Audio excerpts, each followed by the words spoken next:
প্রিয় দর্শক, আজ আমরা আম গাছের কৃত্রিম পরাগায়ন নিয়ে কিছু কথা বলবো।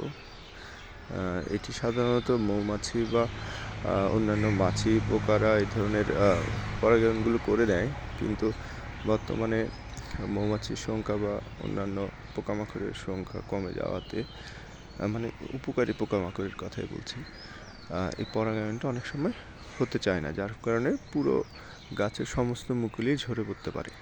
তো সেক্ষেত্রে আমরা কৃত্রিম পরাগায়ন স্বরূপ যা করতে পারি যে এইগুলোকে মুকুলগুলোকে এক ফোটার পর, সম্পূর্ণরূপে ফোটার পর এভাবে করে আস্তে করে একটু নাড়াচাড়া করে দিতে পারি, কিংবা নিচে এই অংশগুলোতে বিভিন্ন ধরনের সবজি বা মাছের নাড়ি ভুঁড়ি এগুলো যদি আমরা ফেলে রাখি, তাহলে এগুলো মাছিকে আকৃষ্ট করবে এবং একই সাথে পরাগায়নের পার্সেন্টেজটাও বৃদ্ধি করবে।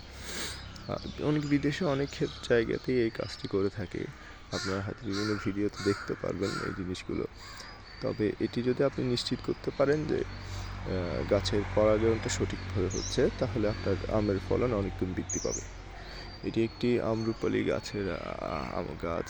আমাদের এখানে বয়স প্রায় 2 বছর হচ্ছে। এটার অতিরিক্ত একটু গ্রোথ হয়ে গেছে, আমরা সঠিকভাবে ছাঁটাই করতে পারিনি গাছটিকে।